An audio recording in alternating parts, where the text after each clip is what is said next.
2장 41절 말씀을 먼저 공독하겠습니다. 그 말을 받은 사람들은 세례를 받으매 이날에 신도의 수가 3,000이나 더하더라. 그들이 사도의 가르침을 받아 서로 교제하고 떡을 떼며 오로지 기도하기를 힘쓰니라. 하나님을 찬미하며 또 온 백성에게 칭송을 받으니 주께서 구원받는 사람을 날마다 더하게 하시니라. 그들이 날마다 성전에 있든지 집에 있든지 예수는 그리스도라고 가르치기와 전도하기를 그치지 아니하리라. 그 흩어진 사람들이 두루 다니며 복음의 말씀을 전할세. 빌립이 사마리아 성에 내려가 그리스도를 백성에게 전파하니 다같이 그리하여 온 유대와 갈릴리와 사마리아 교회가 평안하여 든든히 서가고 주를 경외함과 성령의 위로로 진행하여 수가 더 많아지니라. 아멘. 여기 보면 그 말을 받은 사람들이라고 하는 것은 베드로의 설교를 들은 사람들입니다. 오순절날 이렇게 사람들이 놀라서 모였을 때 베드로가 설교를 했죠. 예수 그리스도에 대한 설교를 들은 사람들이 세례를 받아서 신도의 수가 3,000이나 더해졌고 그들이 사도들입니다. 사도들의 가르침을 받아 교제하고 떡을 떼고 기도했고요. 그러면서 하나님을 찬미하며 백성들에게 칭송을 받으니 구원받는 사람을 날마다 더하고 계십니다. 그 다음에 이제 쭉 그런 말씀들이 있습니다. 이제 말씀을 전하면서도 나누도록 하겠습니다. 최근에 그 아멘넷에 나온 기사를 보니까 지난 주간에 뉴저지 베다니 교회에서 열린 선교적 교회 컨퍼런스, 미셔널 처치 컨퍼런스죠. 네, 분당 만당교회 김병삼 목사님이 오셔서 전하신 내용이 실려 있었습니다. 그 주제는 뭐냐면 교회가 하나님 중심 교회인지 교회 중심 교회인지 생각할 필요가 있다. 그러면서 문제를 제기하기를 우리가 이 교회에서 하나님을 사랑한다고 참 고백을 많이 하잖아요. 우리 일상생활에서도 주님에 대한 사랑을 많이 고백을 하는데 정작 주님이 사랑하시는 이 세상 사람들 그 대상에 대해서는 그다지 관심이 없는 게 아닌가 이제 그런 문제를 제기합니다.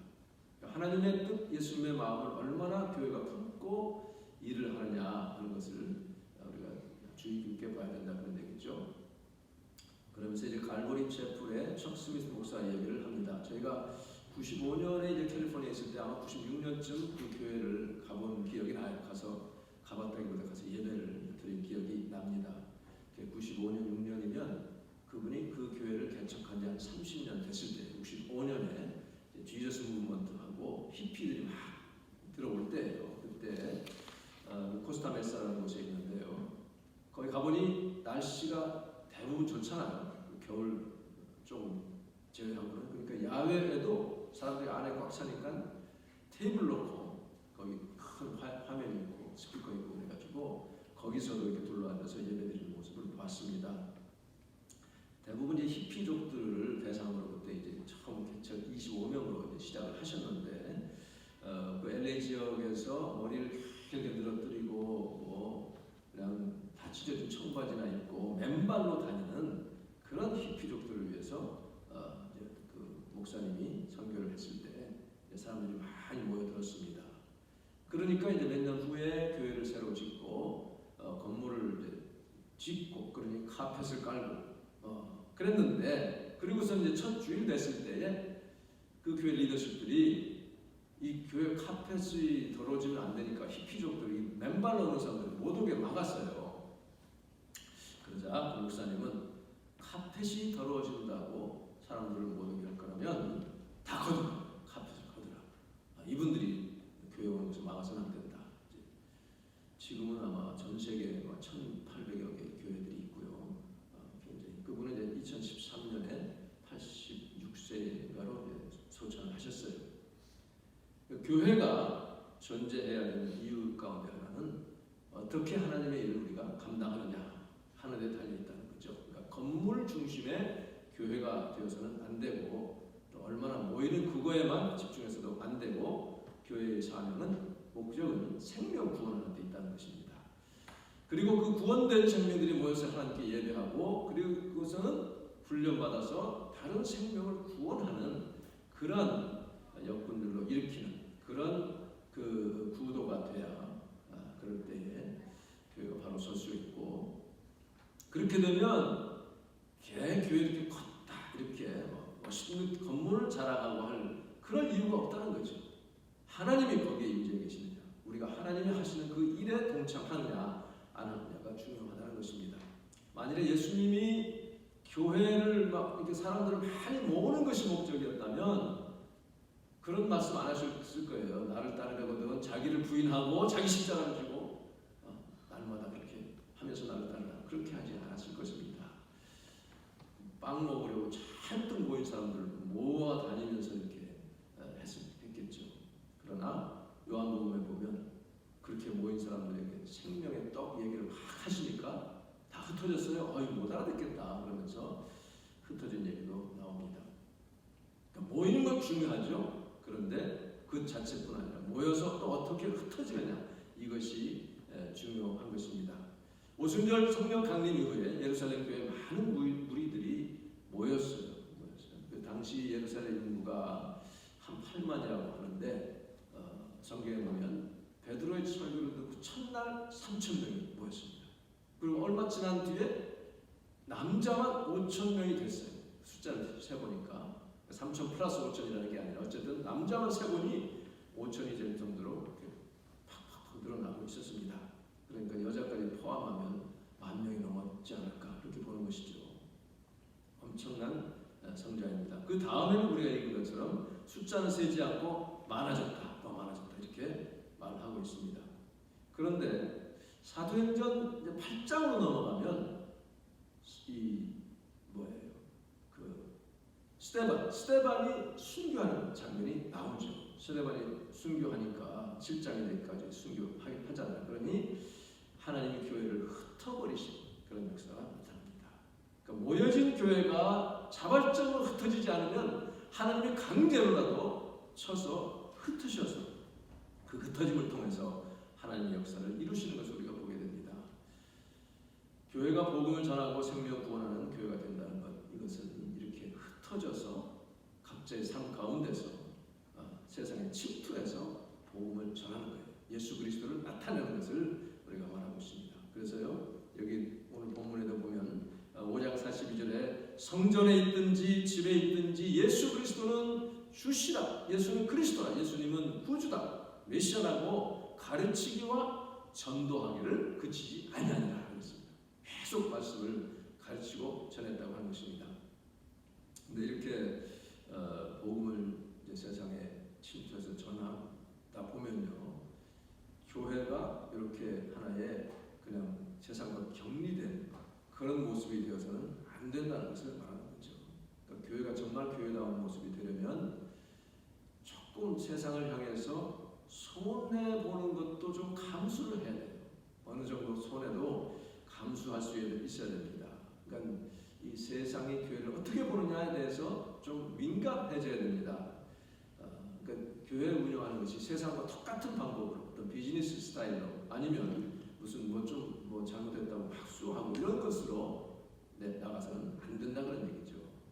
그래서 교회를 예를 들어 이제 크게 짓는데 여러분이 뭐 잘 아시는 내용이지만 법적으로 못하게 하는 것을 이렇게 영향력 있는 사람들을 이렇게 통해 가지고 불법한 방법으로 이렇게 막 크게 지어서 허가를 받아내는, 그러다가 나중에 법정에서 다시 원위 지켜라 이런 판결을 받는다는 것은 참 말하자면 그렇게 커져서 사람을 많이 모을 수 있을지는 몰라도 그걸 보고 실족하는 영혼들, 실망하고 시험에 빠지는 그런 사람들에 대한 그 책임을 하나님이 묻지 않을까 이렇게 생각하는 것입니다.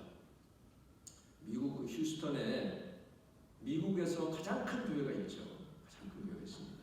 2년 전에 허리케인 하비가 왔을 때에 그 도시의 가톨릭 교회든 아니면 심지어 머슬림 템플도 문을 열고 난민들을 받아들였습니다. 그런데 그 레이푸드 처치는 문을 닫았어요. 닫고 열지도 않았습니다. 그러다가 여론의 문매를 맞으니까 뭐라고 변명했냐면 교회도 물에 찼다. 아니었어요. 그 사실이 아니었습니다. 안전하지 못했다. 그러다가 더 막 난리를 말하자면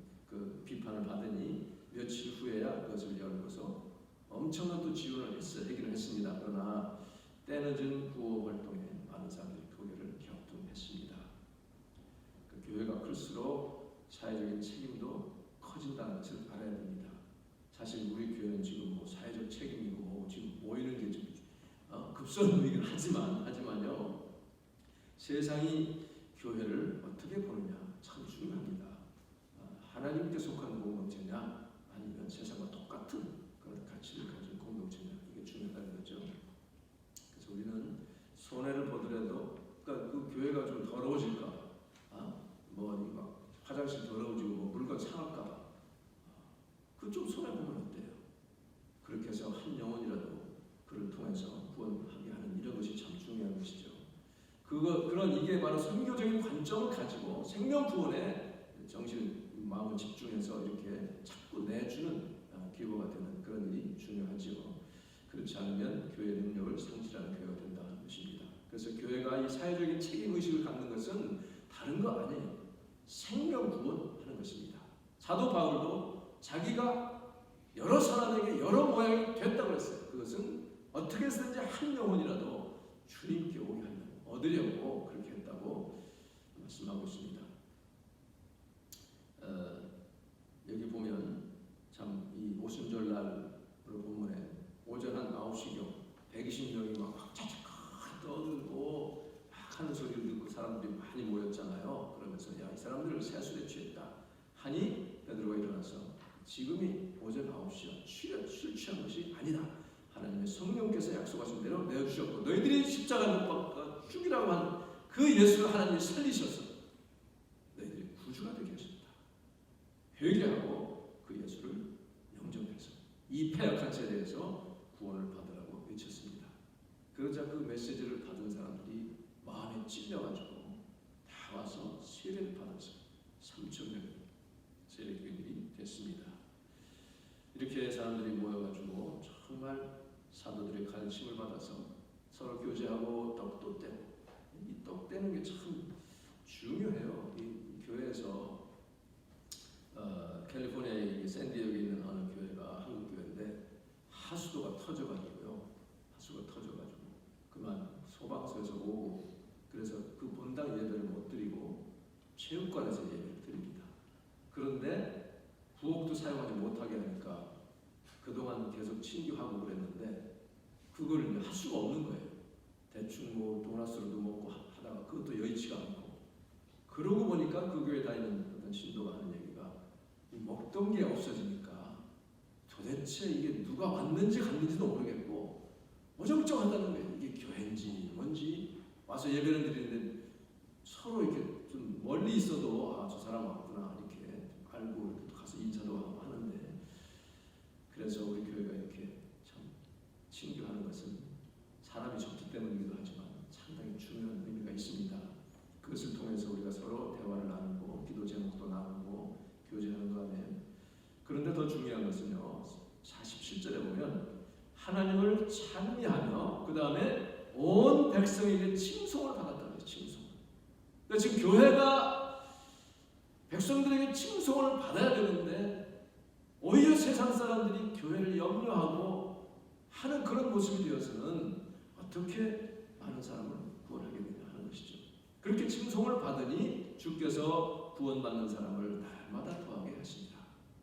여러분의 삶을 통해서 우리 교회를 통해서 사람들에게 칭송받는 교회 여러분 되시기를 바랍니다. 그래서 여러분을 통해서 우리 교회를 통해서 구원받는 사람들이 참 늘어나기를 간절히 바랍니다.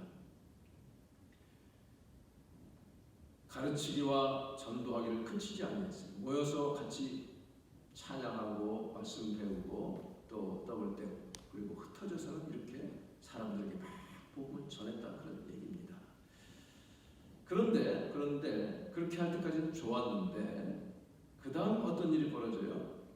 예수님께서 사도행전 1장 8절에 하늘로 올라가시기 전에 성령이 너희에게 임하시면 너희가 권능을 받고 예루살렘과 그 다음 온 유대와 사마리아와 땅끝까지 이르러 내 증인이다 이렇게 말씀하셨는데 그랬는데 사마리아는 고사하고 온 유대도 지금 안 나가고 있는 거예요. 예루살렘 안에만 머물러 있었습니다.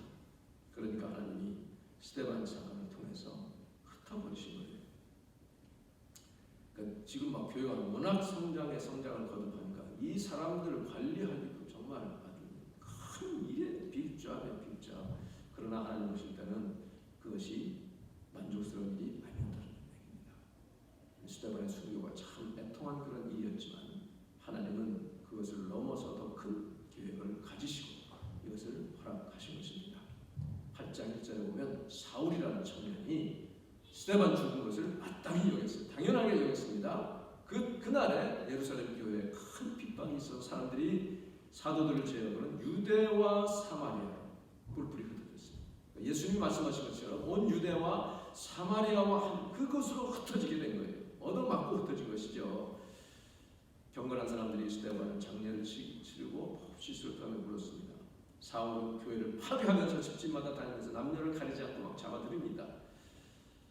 그런데 뿔뿔이 흩어진 그 사람들은 가는 곳마다 복음의 말씀을 전했다라고 이렇게 보고하고 있어요.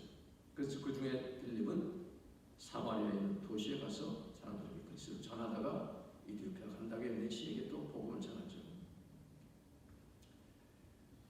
오늘날의 사마리아가 누굽니까? 오늘날의 사마리아 사람. 그것은 바로 적 스미스 목사가 목회했던 바로 히피족 같은 맨발족이 오늘날의 사마리아 사람이겠죠. 드락하는 사람들, 술 먹고. 이 김병상 목사님은 자기 교회에 청년들이 많이 오는데 술을 먹고서 죽고 싶은데 교회 와서 기도한다는 거예요. 어떤 청년이 예배 마쳤는데 좀 저기 위해서 기도해 주세요. 그래서 기도해 줬어요. 그러고 났는데 나중에 또 엘리베이터에서 그 청년 만났더니 저 구석에 딱 있대요. 입을 막 술 먹어가지고 그 기도 부탁한 청년이에요. 그래서 그랬대요. 야 괜찮아, 술 먹고 와도 돼. 우리 교회는 어느 전철을 탔는데 또 자기 교회 청년들이 알아보고 고생하면서 인증사진 막 찍더라는 거예요. 그러고 또 입을 가요. 술 먹어서 미안해가지고. 그래도 피하지 않고 자기를 찾는 그 청년들이 참 고마웠다 이렇게 말하고 있습니다. 그 목사님이 자기 교회 창립 기념일에 교인들에게 이런 협박 아닌 협박을 했다고 합니다. 우리가 자발적으로 흩어질까요? 자발적으로 흩어질까요? 아니면 하나님께 맞을 때까지 기다렸다가 강제로 흩어질까요? 그러니까 예루살렘 교회처럼 큰 안에서만 있다가 한 대 맞고 흩어지겠어요? 아니면 자발적으로 흩어질까요? 우리가 이 전도 훈련하는 것이 바로 흩어져서 복음 전하는 사명 감당하기 위해서 그런 거예요.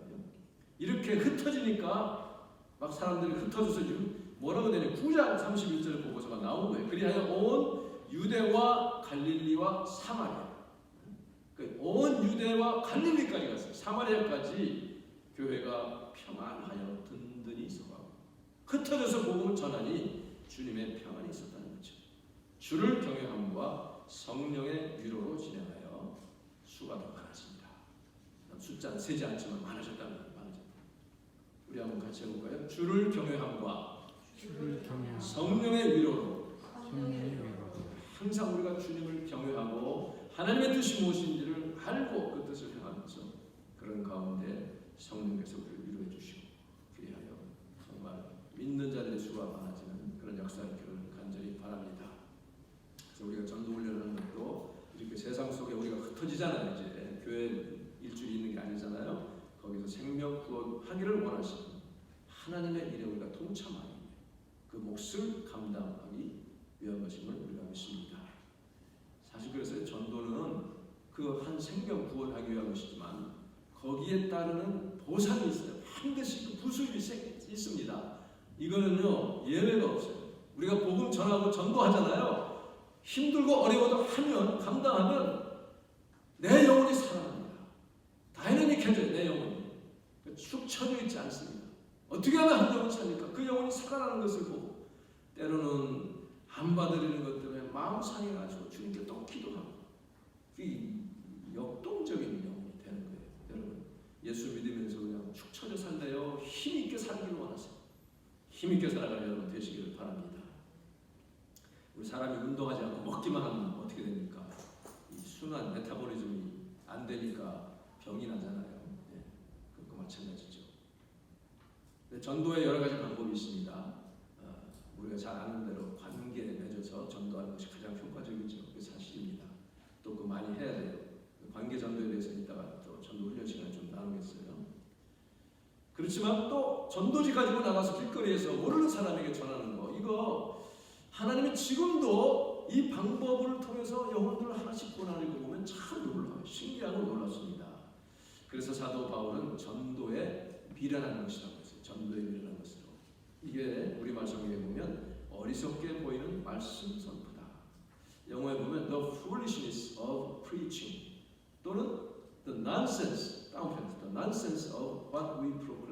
우리가 선포하고 전하는 아주 말도 안 되는 것 같은 그런 내용뿐 아니라 또 그런 전하는 그런 모습 다 포함되는 거죠. 그렇게 미련해 보이지만 그러나 하나님은 그것을 통해서 구원하기를 기뻐하셨다고 말씀하고 있습니다. 지난 주일 제가 이제 전도 훈련 때 말씀드렸던 제 은행 동기 저보다 이제 군대는 안 갔으니까 두어 살 아래지만 이제 연수 받는 동안에 이제 같이 식사하면서 명동 한복판을 지나가는데 큰 소리로 이제 전도하는 사람이 예수님이라고 외치는 그걸 보고 저는 참 부끄럽게도 야, 참 어떻게 꼭 저렇게 해야 되나 그런 생각을 했어요. 네, 저 엉터리 크리스천이었습니다. 근데 그 친구가 그 사람 지나고 나서 하는 말이 야, 나 저 사람 참 좋아 보인다. 자기가 믿는 건 저렇게 다 아주 자신 있게 해줄 수 있다는 좋다는 거예요. 제가 충격을 받았습니다. 그 연수 끝나고 부서가 달라서 그 뒤로는 잘 만나지를 못했는데 지난 주간에 제가 인터넷 서치를 해보니까 그 친구가 나오는데 저보다 뒤에 연령을 떠나서 미국에서 유학한 후에 서울대학교 병작 교수를 지냈는데 2년 전에 젊은 나이에 60대 초반에 세상을 떠났습니다. 제가 바라기는 그가 예수님을 믿었기를 참 바라는 마음이에요. 그때 제가 확실하게 복음을 전했더라면 하는 아쉬움이 또 있습니다. 그 뉴욕 평화교회 목양 칼럼을 읽어보니까 자기 교회가 이제 인근 하나는 그런 애가 가서 전도하고 하는데 어떤 나이 많은 전도사님이 기독교 서점에서 미국에 있는 한국 같아요. 많은 전도지를 또 주문을 합니다. 그러면서 그 점원에게 힘없이 말합니다. 내가 오늘 전도지를 사가는 것이 어쩌면 마지막이 될지도 모르겠습니다. 난 너무 늙어서 이제 전도지 들고 다니며 전도할 기력이 안 남아 있어요. 한 가지 소원이 있다면 내가 그동안 수없이 많은 전도지를 나눠주었는데 아직까지 내가 준 전도지를 받고 예수님 믿게 되었다는 사람 한 사람도 만나지를 못했어요. 내가 그동안 헛수고만 한 것은 아닌지 참 아쉽습니다. 그렇게 얘기를 합니다. 그때 그 서점 한쪽에서 책을 고르고 있던 어떤 젊은이가 그 소리를 듣더니 다가오는 거예요. 그러더니 유심히 그 전도사님을 보더니 인사를 하는 것입니다. 아는 척을. 저를 모르시겠지만 저는 노인을 압니다. 10년 전 6월 25일 오후 6시 반 시간도 잘 기억해요. 노인께서 안산역 앞에서 한국 얘기네요. 안산역 앞에서 저에게 전도지를 주셨죠. 저는 그 전도지를 읽고 예수님을 영접했습니다. 그리고 제 가족들도 모두 전 때문에 예수님 믿게 됐고 제 동생은 선교사가 돼서 인도에 가 있습니다. 저는 방금 노인이 하시는 그 말씀을 듣고 알아봤습니다. 하나님께서 오늘 저를 이곳으로 보낸 것은 아마 지금 당신이 나눠준 전도지 중 적어도 한 장으로 인해 이렇게 생명의 열매를 맺었다는 것을 알게 하시려고 저를 이곳에 보낸 것 같습니다. 그래서 우리가 전해지는 전도지나 이런 것들이 즉각적이거나 가시적인 효과가 없다고 할지라도 실망하지 말고 하나님은 쉬지 않고 일하시고 때가 되는 열매를 나타내 보이신다고 믿습니다. 2018년 8월에 나왔던 내용입니다. 한 미국인 티네이저가 자기 친구들과 스몰타운 신발 가게 앞에 쭉 앉아 있었어요. 근데 한 남자가 손에 전도를 주고 줘서 사람들 나눠주는 거예요. 그러니까 이제 나중에 자기 친구들이랑 자기들은 그 남자를 Jesus Freak, 예수에 미친 열번 분자 이렇게 이름을 불렀대요. 근데 자기 친구들은 다 거절하는데 자기는 요 17살 나이로 애는 그냥 받았어요.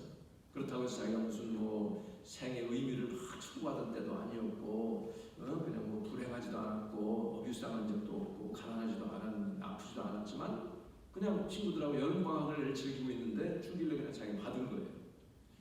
집에 와가지고는 내버리려다가 자기 지갑에 넣는데 넣은 것이 이제 뭐 불룩하게 하는 것도 아니고 하니까 그냥 내버려뒀어요. 놔두기로 결정합니다. 그리고 몇 달 후에 옆 동네에서 가게에 들렀다가 이제 집으로 오는데 좀 지름길로 오려고 숲속을 통해서 그 오래된 철길을 따라서 이렇게 길을 오고 있었어요. 한 반쯤 왔을 때 좀 쉬고 싶어가지고 철길을 털썩 주저앉았습니다. 딱히 할 일도 없어가지고 지갑이나 정리해야지, 여기 이제 다 못 쓰는 거 다 버려야지 하고 했는데 툭 떨어져 나온 첫 번째 나온 것이 바로 그 전도지였어요. 그래서 그 사람이 날리는 후에 간증하면서 자기는 그 표지를 지금도 기억한다는 거예요. 스틱 피거, 얼굴을 동그랗게 하고 사람 막대기처럼 그린 거 있죠. 그 모습인데 한 발은 그림자이고 한 발은 빛에 있는데 그 제목이 뭐냐면 Stepping into the Light, 빛 속으로 발을 내디뎌라, 그런 얘기죠. 그런 내용의 전도지였습니다. 그 앉아서 훑어보다 보니까 구원받는 기초계획, Your Basic Plan of Salvation에 대한 내용이었습니다. 그날따라 그 내용에 자기가 빨려 들어갔습니다. 그 전에 받았던 이런 것들은 뭐 그런 것보다도 훨씬 더 컴펠링한, 아주 강력한 어필을 하는 그런 내용이었어요.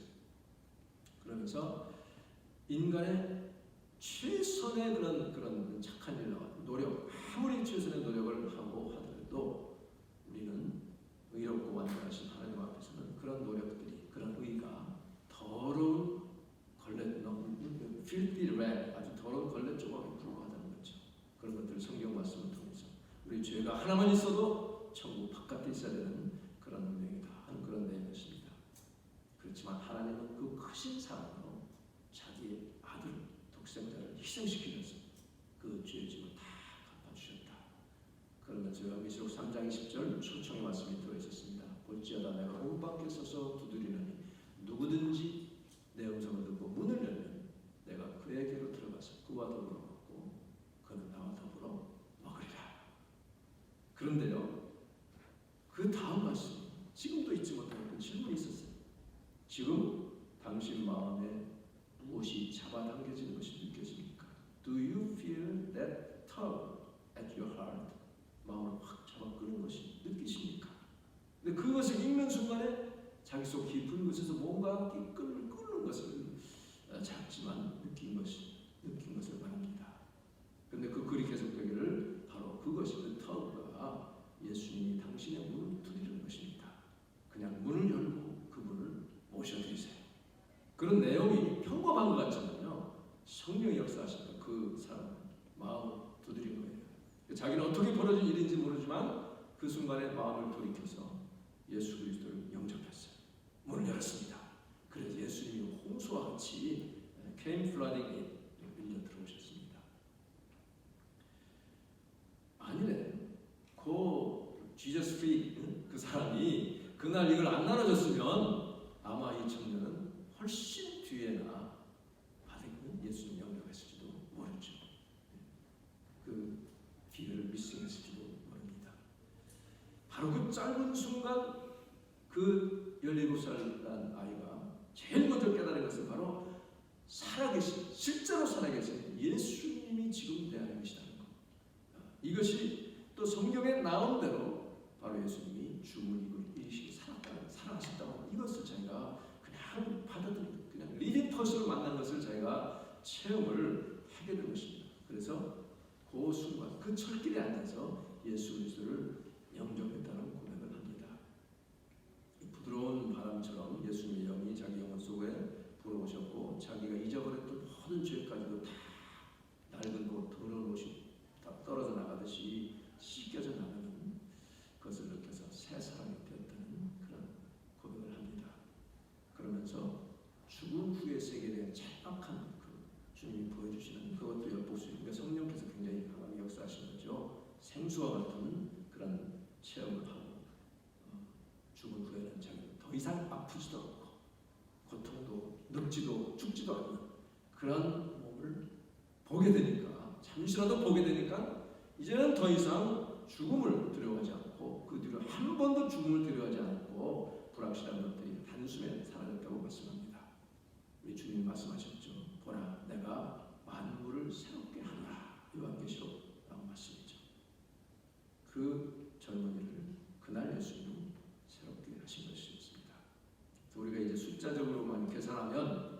만장을 뿌렸는데 그 중에 한 500명만 받았다고 쳐보세요. 그런데 그 중에 5명만 예수를 믿었다고 치면 만대 5니까 2000대 1, 퍼센티를 0.05%입니다. 엄청나게 작은 그런 퍼센티지죠. 너무 허비한 것이죠. 그렇지만 그 중에 한 사람만이라도 훌륭한 목회자가 되어서 많은 영혼들에게 생명의 복음을 전한다면 그건 결코 그냥 낭비는 손해는 아니라 그런 얘기죠. 그런 예들이 참 많습니다. 하나만 더 하겠습니다. 아까 그 목양 칼럼 거기에 나온 얘기인데 버지니아에 있는 맥그린 바이블 교회 란 솔로몬 목사님의 얘기예요. 그는 전통적인 유대인 집안 사람이었어요. 주이십니다. 철저하게 유대 율법 아래에서 성장했어요. 그런데 그만 젊은 시절에 마약과 도박에 빠지게 됐습니다. 그러던 어느 날 길을 가다가 마약과 도박이 얼마나 영혼이 피폐했겠어요. 한 노방 전도자가 준 전도지 한 장을 받았어요. 받고서 읽고서는 예수님을 구주로 영접했습니다. 그 이후에 신학 공부를 해서 목사가 되었어요. 그가 개척한 교회가 지금 엄청난 성장을 해서 주일 예배 10,000명 이상의 성도가 출석합니다. 이런 보고가 있습니다. 그런데요, 후에 전해진 얘기지만 그 론 목사님에게 전도지를 건넨 그 거리 전도자는 수년 동안 거리에서 전도했지만 아무 열매가 없는 것 같아서 포기하려고 했대요. 여러 번 그랬답니다. 그럴 때마다 성령께서 내가 너를 통해 일하리라 하는 마음에 울림을 주셔서 계속 하게 되었다는 것입니다. 그래서 그 한 장으로 론 솔로몬이 회개하고 포기하지 않고 한으로 말미암아 예수님 믿어서 많은 사람을 하나님께 인도하게 된 것입니다. 어쨌든 우리가 이렇게 노방 전도도 정말 필요하고요. 또 이 관계 전도 참 중요합니다. 생명권에 우리가 집중해야 됩니다. 어떤 방법을 써서든지 나는 거기에 관심을 가지고 주님 나를 사용하여 주시옵소서. 전도하여서 정말 우리 교회 생명 구원하는 그런 교회 되기를 간절히 바랍니다. 그런 하나님의 일에 동참하는 여러분에게 놀라운 축복이 있을 줄을 분명히 믿습니다. 기도하겠습니다.